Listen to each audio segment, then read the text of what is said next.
मेरा नाम फिज़ा सिकंदर है।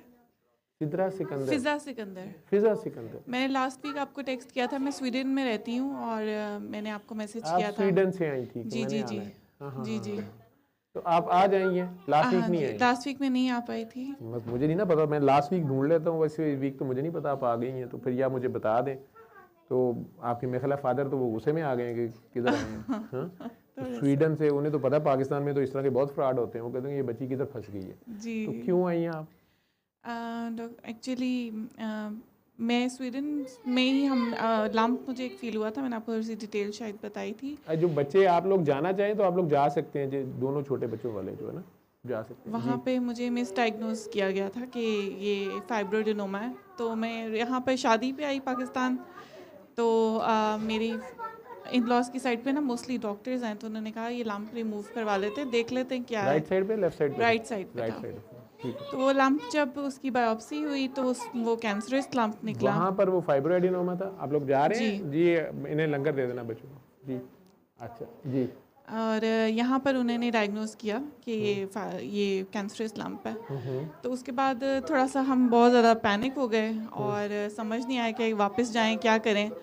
तो बस ये सोचा कि यहाँ से ट्रीटमेंट कंटिन्यू करवा लेते हैं, क्योंकि स्वीडन की एम्बेसी बंद है, साथ में किसी को लेके भी नहीं जा सकती थी। और बस मैं यही बता रही थी अभी सब थोड़ी देर पहले कि मेरी जो इतनी कीमोथेरेपीज़ में रात को नींद नहीं आती थी तो मैं ये लाइव दुआ सेशन लगाती थी और मुझे बहुत सुकून की फिर नींद आती थी और मैं सो जाती थी। अच्छा। तो उसके बाद बस अभी कीमोथेरेपीज़ ख़त्म हो गई हैं और रेडिएशंस अभी भी रहती हैं। तो बस एक बहुत दिल में था कि यहाँ आऊँ, इस जगह पर आपको देखने का बहुत शौक़ था। सूरह रहमान सुबह दोपहर शाम 7 दिन सुनी? सूरह रहमान सुनी। ठीक है। और शुरू दुआ में करके पानी पिया? हाँ जी, पानी भी पिया।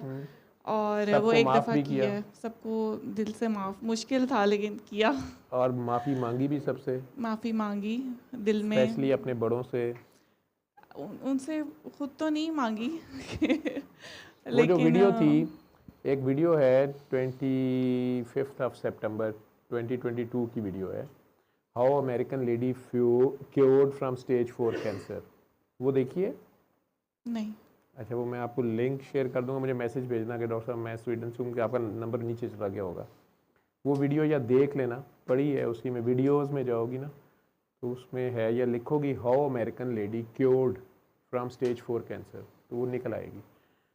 वो टेलीफोन कॉल है, वो न्यूयॉर्क से बोल रही हैं, तो उसको सुनना, उसमें कुछ और हिंट्स मिलेंगे। ठीक है? ज़रूर।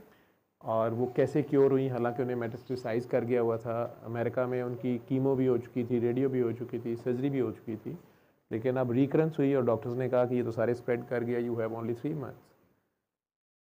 वो पाकिस्तान आ गई और आके मेरे साथ फ़ोन पे फटा डाल लिया कि मैंने आपको मिलना है, और मैंने बुरी तरह डांट दिया कि नहीं आप थेरेपी करें, आपने क्यों नहीं की है, शिफा उसने देनी है, मैंने नहीं देनी।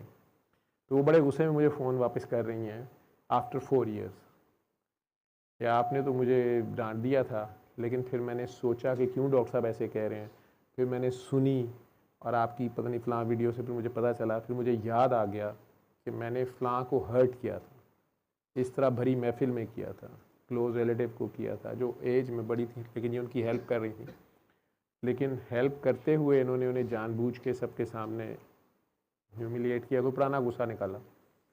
अब उन्हें वो याद आया, अब उन्होंने इतनी खूबसूरत तरीके से, मुझे उनकी ये अदा बड़ी अच्छी लगी कि उन्होंने उस सारे मैसेज को मेरे को, और इस सारे मैसेज को इतना खूबसूरत समझा कि उसने वापस कराची आके वो जो इतने साल पहले महफिल सजाई थी 3 साल 4 साल पहले, जिसमें उसने सबके सामने वो कई लाख उन्हें हेल्प की थी कि ये मेरी तरफ से आप रखें, या आपकी हेल्प कर रही हूँ ये वो, अब उसने उन सब लोगों को इकट्ठा किया जो उस महफिल में थे, और अपनी उस आंटी को, खाला को या सास को जो भी थी, अचानक उसने सबके सामने पाँव में बैठ के उनके पाँव पकड़ लिए, उनसे माफ़ी मांगना शुरू कर दी कि मुझे माफ़ कर दें।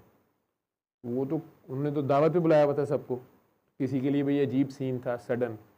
अब वो खाला उसको डिनाई करी जा रही थी, खाला थी या सास थी या फूफो थी, जो भी थी, वो उसे कही जा रही थी कि ऐसी बात ही नहीं है, मैंने माफ़ कर दिया, ऐसी बात ही नहीं है, मैंने माफ़ कर दिया। वो कहती रही कि नहीं खाला, मुझे पता है कि मैंने आपको हर्ट किया था और मैंने डिलिबरेटली किया था और मैंने जान के सबके सामने आपकी हेल्प की थी और आपको ह्यूमिलिएट किया था, लेकिन आप भी मेरे दिल दुखाती रही हैं। मैंने इसलिए किया था, लेकिन मुझे पता है कि आपका दिल दुख गया था, आप मजबूर थी उस वक़्त और आपकी मजबूरी थी वो पैसे लेना या हेल्प लेना, वो तो आपने कर ली, लेकिन मुझे पता है कि आप हर्ट हुई थी। वो फ़ोन पे बड़ा खूबसूरत नरेट कर रही हैं।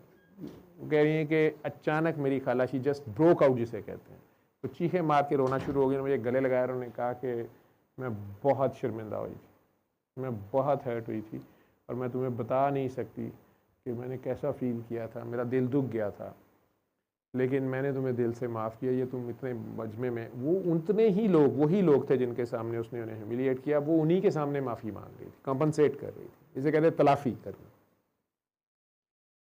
उन्होंने उसे दुआ दे दी, माफ़ कर दिया, या उसकी उस अदा पे उनकी दुआ निकल गई। जिस तरह आह निकली थी उस तरह दुआ निकली। सबसे आसान ये होता है, आज किसी ने सवाल भी पूछा हुआ था कि अगर नस्लों में अगर कर्ज पीछे कहीं से आ रही हो या हो तो उसको रिवर्स कैसे करना है। तो अगर तो आपको इस दुनिया, इस ज़िंदगी में पता चल जाए कि अभी की कर्ज है, उसी बंदे से दुआ लें जिससे आ लिया आपने। वो जिस तरह उसकी आह निकली है उस तरह उसकी दुआ निकले, यूं ठीक हो जाएगा। नंबर 1, आपको पता ही नहीं है वो कौन था, तो फिर इतनी चैरिटी करें और करीबी अजीज रिश्तेदारों जिनके साथ आपकी डीलिंग है उनसे इतना प्यार करें, ऐसी अदा अपनाएं कि उनकी दुआ निकल जाए, ठीक है। लेकिन बहरहाल, और नेक लोगों पे तो आजमाइश आती है, नेक लोग दावे बड़े बड़े कर लेते हैं तो फिर टेस्ट भी आ जाते हैं, ठीक है।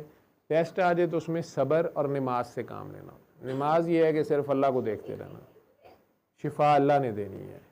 कीमो भी करा रही हो, सर्जरी भी हो गई है या रेडियो भी लगवा ली, वो ठीक है, लेकिन शिफा अल्लाह ने देनी है, उसमें शिफा अल्लाह ने डालनी है। तो सब्र से पेशेंस से उसी को देखते रहना, बाकी अपनी मकदूर भर कोशिश करना, ठीक है। लेकिन सबब है, वसीला है, आपकी कीमो, रेडियो, जो भी थेरेपी है वो तो वसीला है, लेकिन फोकस मसबुल असबाब पे रहे, वसीले के मालिक के ऊपर रहे जिसने करना है, ठीक है। सब्र और नमाज से उसका इंतज़ार करना, उसके करम का, ये तो नेक लोगों के लिए है।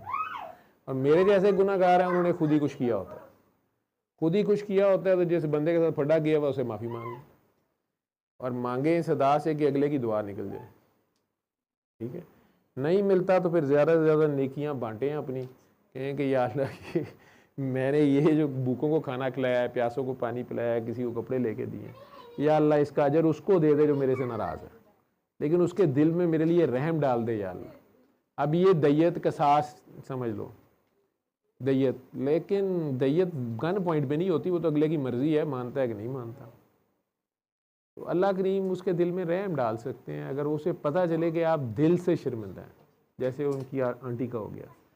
तो वो मुझे फ़ोन करके कह रही थी कि डॉक्टर साहब मैं तो 2020 में अपने खामद की शादी कराने लगी थी कि मेरे बच्चे छोटे हैं, तुम संभाल लेना। तो वो कोविड में चला गया और आज 22 में मैं ज़िंदा हूँ और अल्लाह ने मुझे हर चीज़ वापस कर दिया। उनका वो वहाँ पे पार्लर्स थे, कुछ बिज़नेस था, वो सब वो भी साथ ख़त्म हुआ था, फिर वो सब कुछ वापस आ गया। पता नहीं 3 पार्लर हैं उनके न्यूयॉर्क में, ठीक है। अब मुझे कोई टिकट नहीं भेज रही, कह रही थी मैं भेजूँगी, कोई आई नहीं टिकट, ठीक है। लेकिन मैंने उन्हें कहा था कि मेरी 17-18 साल की थकावट आपने ख़त्म कर दी है। मैं कभी कभी बाबा जी के बाद कई बार चिढ़ जाता था कि यार इतनी मैंने, ये लोगों क्यों नहीं समझ आ रही मैं क्या कह रहा हूँ या क्या करी जा रहे हैं, ठीक है। समझ आई है मेरी बात जी। मैं कैमोफ्लाज इतना ही कह सकता था, ठीक। 3 बार अल्लाह करके पानी पीती रहो, दुआ करती रहो, और वो वीडियो देख लेना, उसको सुनना, उसमें बहुत कुछ सीखता है बंदा। लेकिन दुआ करके पानी भी पीते रहो और सल्ले अला सल्ले अला सल्ले अला सल्ले अला सल्ले अला शफीना सल्ले अला